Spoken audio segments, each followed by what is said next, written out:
The man drove a Rolls-Royce worth $2.5 million, but he dressed like a construction worker to visit his hometown. He even decided to walk home to reunite with his parents. He packed a rare ginseng root into a plastic bag.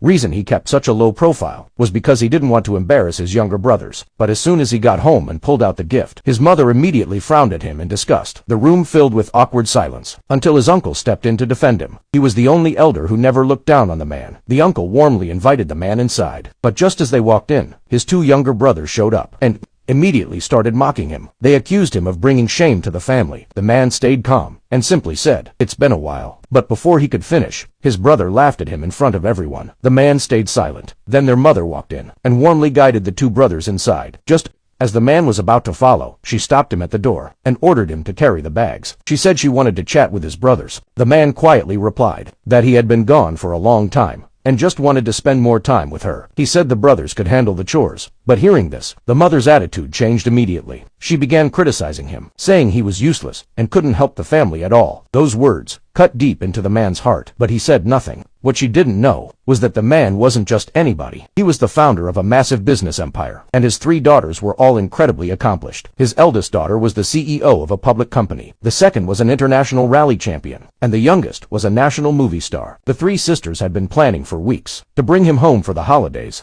but they found out their father had already gone to celebrate his wife's birthday. The sisters, upon hearing the truth, rushed to the countryside to find him. Meanwhile, the man was still carrying things as his mother had told him. His uncle pulled him aside, worried that he couldn't afford a proper gift. He offered one of his own for the man to give to his mother, but the man refused, saying the ginseng he brought was the best gift. He only changed the packaging, so his brothers wouldn't feel embarrassed. But the uncle thought the man was just too proud to accept help, so he forced the gift into his hands. Unfortunately, the youngest brother walked in and saw everything. He snatched the gift immediately, then shouted for the rest of the family to come and judge. The uncle tried to explain, but the brothers wouldn't listen. They just wanted to humiliate the man. They accused the uncle of playing favorites and giving their gifts to someone else. The man calmly said the uncle was just being kind, but the youngest brother wouldn't let it go. He said the man didn't deserve to give their mother anything, and claimed he had embarrassed the family again. The second brother sneered from the side and mocked the uncle for helping a nobody who hadn't come home in years. The man's face turned cold. He had had enough. He said they were all family. There was no need to divide things so clearly. But the second brother refused and called him a complete failure. The uncle tried to calm him down, saying that since the gift was given to him, he had the right to decide who received it. But the second brother exploded and shouted, "I'd rather give it to a beggar than to him." Those words cut straight through the man's heart. He never imagined his own brothers could look down on him like this. At that moment, he finally decided to fight back.